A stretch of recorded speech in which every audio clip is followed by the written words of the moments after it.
채나콜로 마리아 사제운동 회원 여러분 안녕하세요. 안녕하세요.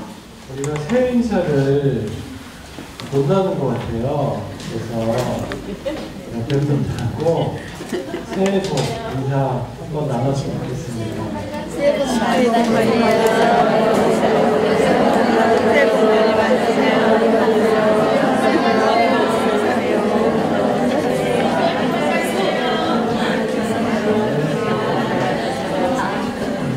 계속 저희가 좀 인사 때 강론 시작할 때 인사를 고정적으로 정례적으로 할 겁니다.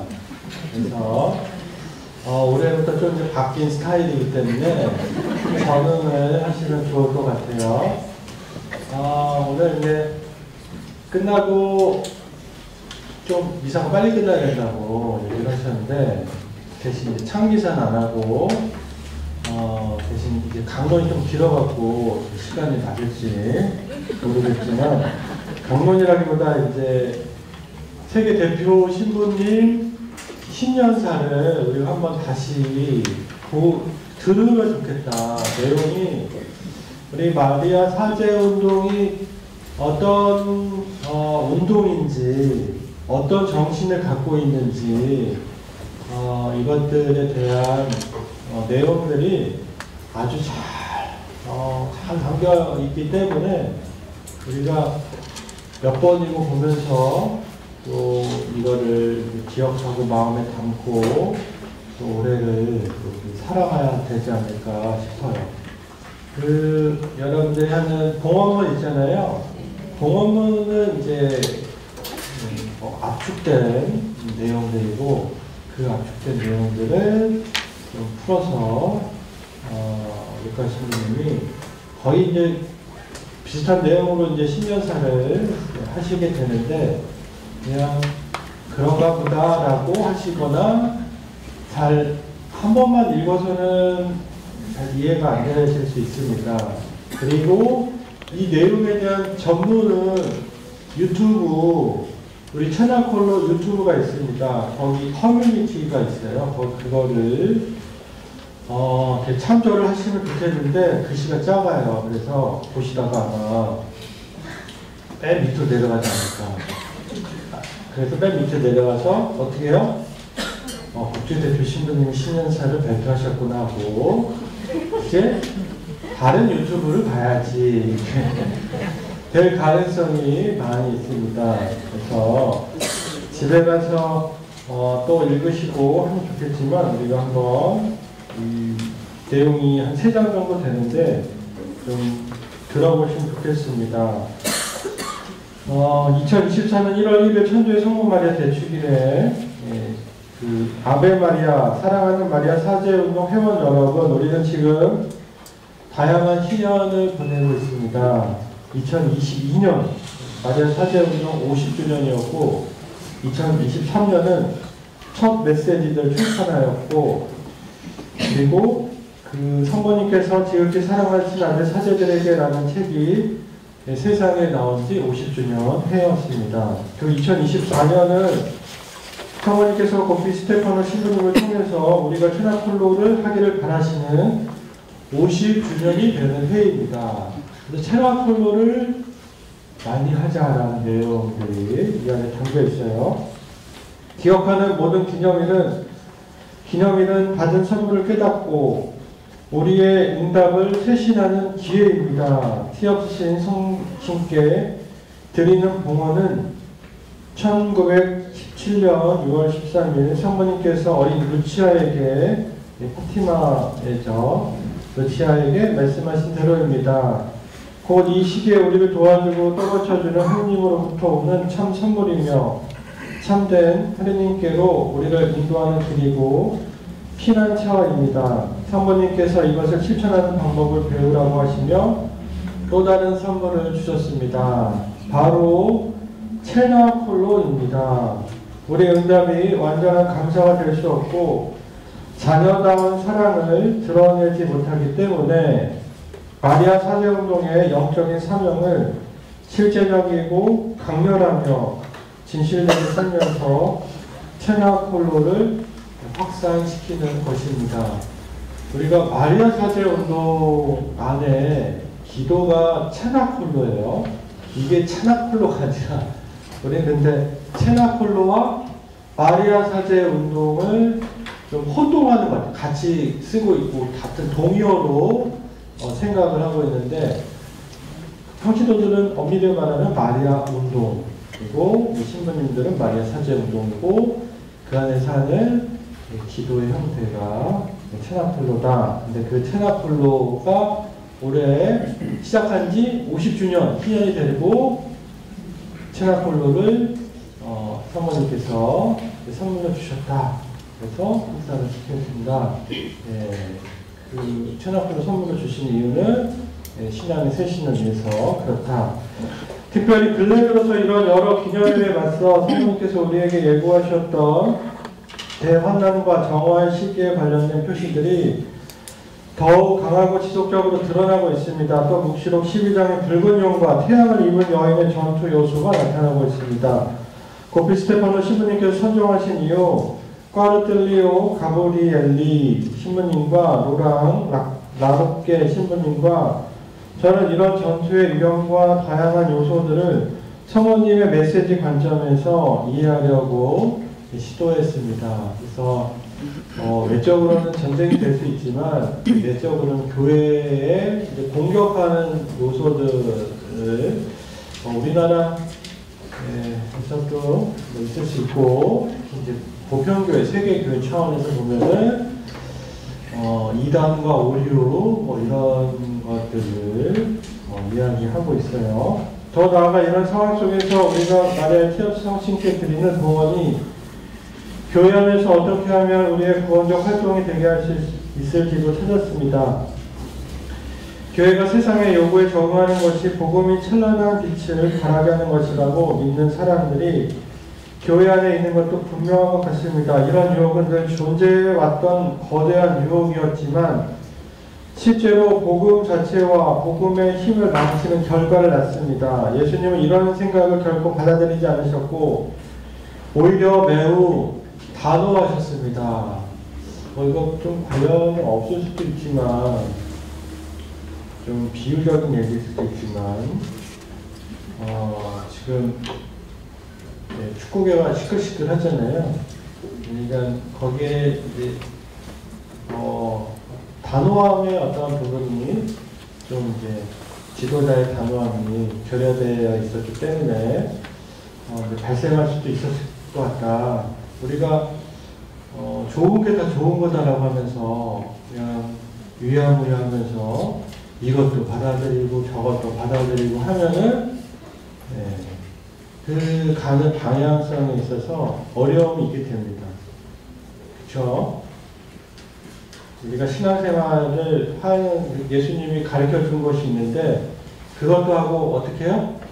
우상 숭배도 하고 점도 보고 저기 불교도 하고 또 죄도 계속 짓고 계명도 지키지 않고 와서 또 근데 여기 와서는 어떻게 해요? 성모님 사랑합니다 하고 또 나가서는 또 다시 세속 사람들 많지 살면서 또 뒷담화도 하고 막 이러면은 그러면서 이제 그거를 자비로 포용해야 된다라고 하게 된다면 이것도 아니고 저것도 아니고 이런 상황이 일어날 수 있게 된다. 자녀 또 훈육에 있어서도 이런 부분들을 우리가 좀 경계해야 될 부분이 아닐까. 그래서 저번에도 제가 말씀드린 것 같은데 자녀에게 모든 걸 다 주고 그날 자유를 주고 해서 오냐오냐 키우는 게 정답은 좋은 건 아니다. 교육의 그런 관점에서 나와 함께 하지 않는 자는 나를 배제하는 자고 마태복음 12장 30절입니다. 나와 함께 모아드리지 않는 자는 흩어버리는 자다. 이해할 것은 이해하고 아니할 것은 아니오라고 하여라. 마태복음 5장 37절. 예수님께서는 12제자에게 너희도 떠나고 싶으냐 하고 물으셨다. 베드로가 예수님께 대답하였다. 주님, 저희가 누구에게 가겠습니까? 주님께 영원한 생명의 말씀이 있습니다. 또 예수님께서 교회 선교 사명에 대해 말씀하셨습니다. 너희는 세상의 소금이다. 또 너희는 세상의 빛이다. 소금이 제 맛을 잃으면 무엇으로 다시 싸게 할 수 있겠느냐. 아무 쓸모가 없으니 밖에 버려져 사람들에게 지다게 따릅니다. 교리에 충실하지 못함은 복음에도 충실하지 못한 것이며 주님과 성모님께도 같은 행위를 저지르는 것이라고 성모님께서 메시지를 통해서 수없이 말씀하셨습니다. 이유는 위에 말씀드린 세상에 적응하자는 생각은 겉으로 보기에는 성실한 듯 하지만 속임수를 전파하는 행위이고 같은 소금이라서 사용했는데 아무 맛이 없어서 사용한 사람을 속이는 것과 같습니다. 성모님께서 얼마나 수없이 우리를 충실함으로 초대하셨는지요. 우리 사제들의 불충실함으로 인해 성모님을 우시게 만들었기 때문에 1972년 5월 8일 고비 스테파노 신부님과 함께 성모님의 활동인 마리아 사제 운동을 시작하였습니다. 사제의 의무들을 성실히 수행하지 못하고 교리에 불충실하며 세상의 의식을 따르고 배반하는 행위 등입니다. 우리에게 성실한 자세를 가르치시기 위해 이 시대의 정화와 대환난, 큰 고난의 피난처이며 길이 되신 티없으신 성모 성신께 드리는 봉헌을 제공해 주셨습니다. 2021년에 2021년에서 2024년 사이에 이 50주년의 기념일들과 2024년은 성모님께서 우리에게 말씀하신 것에 대해 단순하게 감동하거나 사랑하는 것으로 안주하지 않고 이를 실천해야 함을 상기시킵니다. 다른 방법이 아니라 성모님께서 말씀하신 대로 사는 것입니다. 그 결과 마리아 사제 운동의 삶 속에서 질적으로 부족한 것이 무엇이고 티 없으신 성모 성신께 드린 봉헌을 실천하지 못한 것은 무엇인지 각자 성찰해 볼 수 있습니다.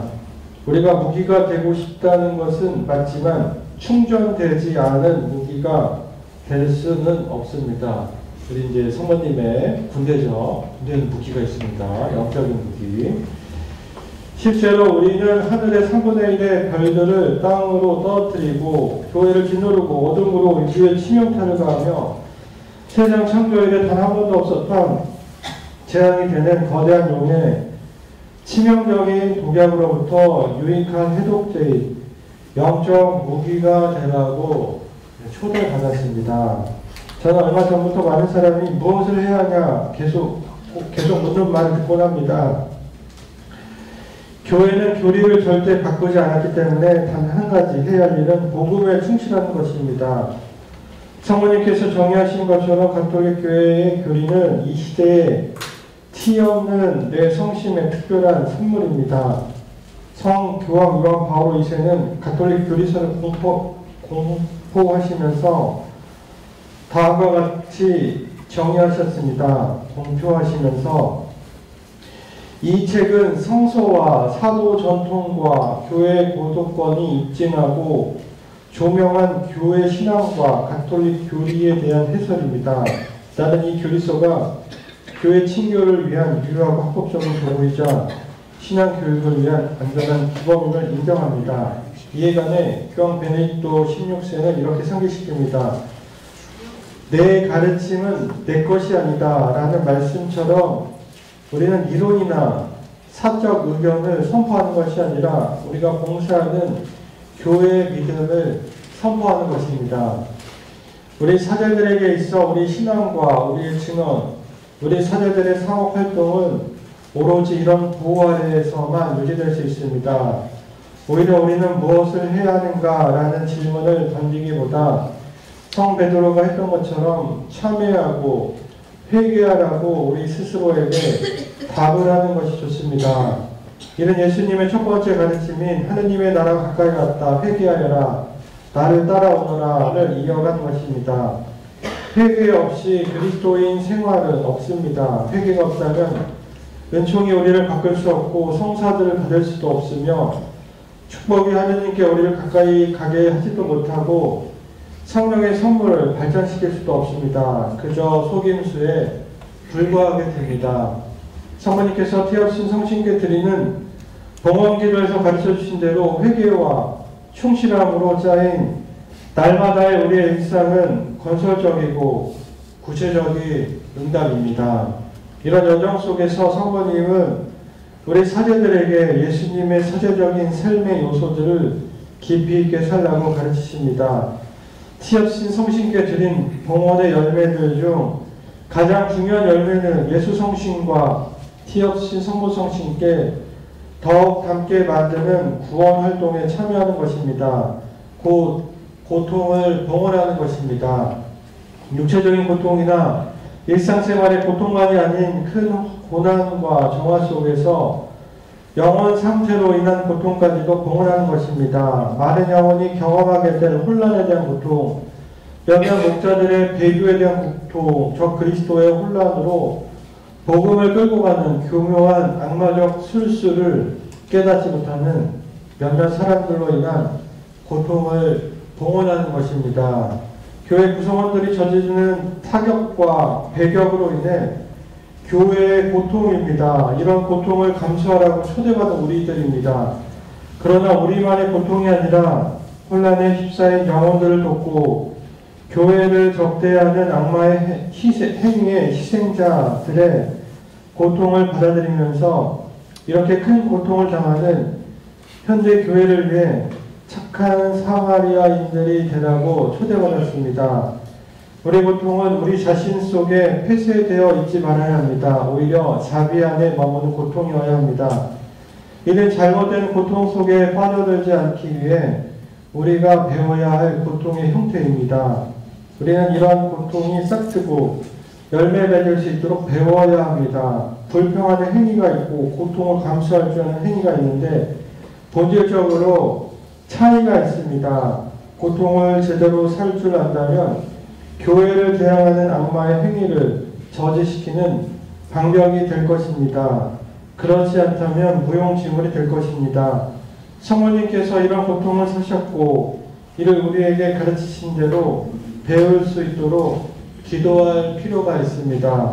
사랑하는 동료 사제 여러분, 사랑하는 형제 자매 여러분, 티없인 마리아 성심을 통하여 지극히 거룩하신 삼위일체의 자비 활동을 여러분의 생활 속에 받아들이십시오. 어머니 마리아의 말씀이 우리를 인도하게 해서 성모님께서 원하시는 대로 이 은총의 시기를 삽시다. 하느님께서는 그 안에 우리가 있게 하셔서 티 없으신 성심의 군대가 되게 하셨습니다. 마리아 사제운동 국제 책임자 루카 에스카토리 신부님 대신 읽어드렸습니다. 잠시 묵상하시겠습니다.